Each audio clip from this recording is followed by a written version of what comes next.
Hey guys, so Amumu's new expanded lore got released today, so I'm gonna go ahead and read it. I've already done Severe and Skarner's lore, so I'm gonna just go ahead and finish up with Amumu, and then we will go from there. So, Amumu the Sad Mummy. Solitude can be lonelier than death.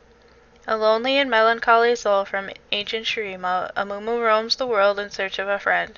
Cursed by an ancient spell, he is doomed to remain alone forever, as his touch is death and his affliction is ruin. Those who claim to have seen him describe Amumu as a living cadaver, small in stature and covered in bandages the color of lichen. Amumu has inspired myths, folklore, and legends, told and retold for generations, such that it is impossible to separate truth from fiction. The hardy folk of Shurima agree upon certain things. The wind always blows from the west in the morning. A bellyful on a new moon is an ill omen. Buried treasure hides under the heaviest rocks. They, however, do not agree about the tale of Amumu. One oft-told story links Amumu to the first greatest ruling family of Shurima, who succumbed to a disease that corrupted flesh with hideous speed. The youngest child, Amumu, was quarantined in his chambers and befriended a servant girl who heard his cries through the walls. She regaled the lonely air with courtly news and stories of her grandmother's mystic powers. One morning, the girl brought word that Amumu's last remaining brother had passed away, making him the Emperor of Shurima. Saddened that he had to bear this news alone, she unlocked the door and ran inside to comfort him face to face. Amumu threw his arms around her, but as they touched, he fell back, realizing that he had condemned her to the same terrible fate as his family. Upon the girl's death, her grandmother placed a twisted blight on the young emperor. In her mind, Amumu was had as good as murdered her kin. As the curse took effect, Amumu was trapped in this moment of suffering like a locust ensnared in honeyed amber. A second tale whispers of another crowned prince, one given bouts of petulance, cruelty, and murderous vanity. In this telling, Amumu was crowned Emperor of Shurima at a young age, and convinced that he was blessed by the sun, he forced his objects to worship him as God. Amumu sought the fabled Eye of Angor, an ancient relic entombed in a gilded crypt, said to grant eternal life to whoever looked upon it with an unflinching heart. He hunted the treasure for years with hosts of slaves who carried him through the labyrinthine of catacombs, sacrificing themselves to traps so the emperor could continue without hindrance. Amumu finally reached the Cyclopean golden archway, where upon dozens of his stone masons labored to breach the sealed door. As the young emperor rushed within, he determined to look into the Eye of Angor. His slaves seized their chance and sealed the stored doorway behind him. Some say the child emperor endured darkness for years, his loneliness driving to him sanity and causing him to claw at his own skin, which he was forced to wrap in bandages. His life was extended by the power of the eye as he meditated on his past transgressions, but the gift was a double-edged sword, for he was cursed to remain forever alone. When a series of devastating earthquakes shattered the foundations of his tomb, the emperor escaped with no knowledge of how much time had passed, seeking to undo the suffering he had caused in life. Yet another story of Amumu tells of the first and last Yordle ruler of Shurima, who believed that in the innate goodness of the human heart. To prove his detractors wrong, he swore an oath to live as a beggar until he made one true friend, convinced that his people would rally to help their fellow Shuriman. Though thousands walked by the disheveled Yordle, not one stopped to offer a helping hand.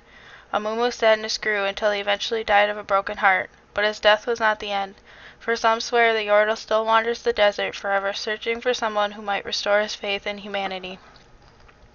These stories, despite their differences, are woven with parallels. Whatever the circumstances, Amumu is doomed to exist in a broken state of emptiness, eternally alone and friendless, fated forever to search for a companion. His presence is now cursed by his touch of death. On long winter nights, when the fire is never allowed to burn low, the sad mummy can sometimes be heard weeping in the desert, despairing that he will never know the solace of friendship. Wherever Amumu searches, Whatever Amumu searches, atonement, kinship, or the single act of kindness, one thing is certain as the western wind at dawn, he has yet to find it. Greed and tears.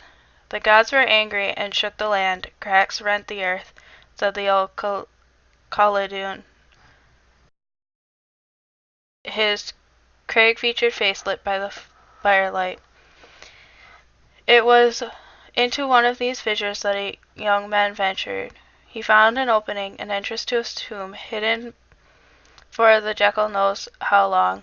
The man had little ones to feed and a wife to please, so he ventured in, lured by opportunity. Adults and children alike crowded in close to hear the old storyteller's words. They were all weary. They had traveled that day, and the stream and sun had been unrelenting, but Khaldun's tales were a rare treat. They drew their cloaks tight around their shoulders against the chill of the night and leaned in. The air was cool in the tomb, a merciless relief from the scorching heat outside. The young man lit a torch. Its light made shadows dance before him. He stepped cautiously, wary of traps. He was poor, but he was no fool. The walls inside were smooth obsidian and carved with ancient writings and images. He could not read. He was a simple man, but he studied the images. He saw a boy prince sitting cross-legged on a sun disk, borne by a team of servants, a gleaming smile on his face. Chests of coins and riches were piled before him, the offerings of strangely garbed and bowing emissaries. He saw other carvings, again showing a smiling face, but this time he walked among his people. Their heads were pressed to the ground before him. Stylized rays of sunshine radiated from the boy's crown. Before one of these images was a small gold statue. It alone was worth more than he could have hoped for. He could hope to earn in 10 lifetimes. The young man took it, slipping it into his satchel. He did not intend to linger. He knew it would not be long before the others came to this place, and when they did he wanted to be gone. Greed makes fool of even the greatest men, and he knew that others would willingly spill his blood to claim that golden statue, and that other riches were surely further in. Avarice was not one of the man's faults, however. He felt no need to delve farther. The other hidden treasures were someone else's to claim. He looked upon the last image before he left the tomb. It showed a boy prince dead, lying upon a bier. The closest to him were wailing, but further back people were celebrating. Had the boy prince been beloved, or had he been a tyrant? There is no way of knowing. And that was when he heard it, a sound in the darkness that made his skin crawl.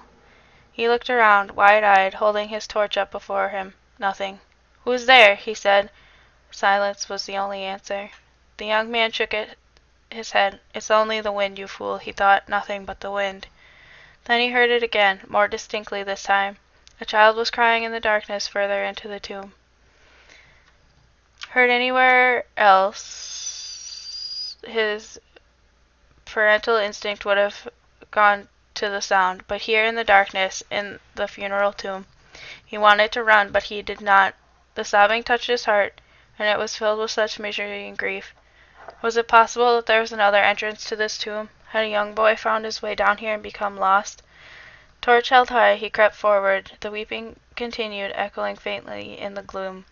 A wide chamber opened before him, its floor black and highly reflective.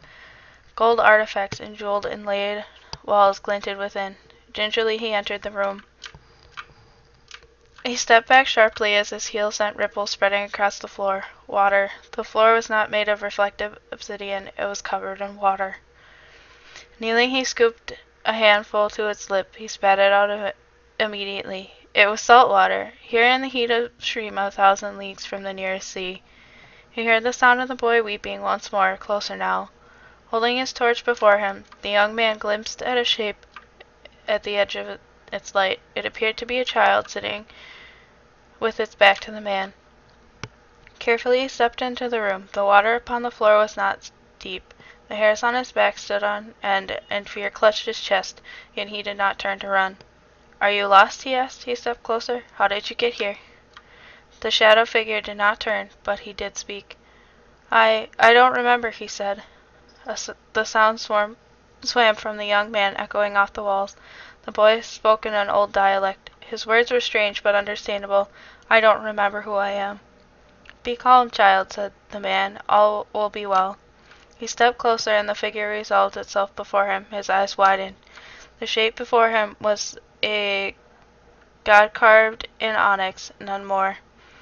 But it was the source of the crying, nor the child's voice. That was when a small, dry hand grabbed him. The youngest of the listeners gasped, his eyes wide. The other children laughed a false bravo. The old Khalidoon smiled, his gold tooth glinting in the firelight, and then he continued. The young man looked down. The linen-wrapped corpse of the tiny prince stood before the man. Dull, ghostly light emanated from the deadly boy's eye sockets, though his entire face was bound in burial wrappings. The corpse child held the man's hand. Will you be my friend? The boy asked, his voice muffled by linen. The young man lurched backwards, breaking free of the child's grasp. The young man looked down at his arm in horror. His hand was shriveling, turning black and withered. The wasting touch had begun to climb up his arm. He turned and ran. In shock and haste, he dropped his lantern. It hissed as it fell into the lake of tears, and darkness descended. Still he could make his way out to the glow of daylight ahead. He ran towards it, scrambling desperately, even as the wasting death crept up his arm towards his heart.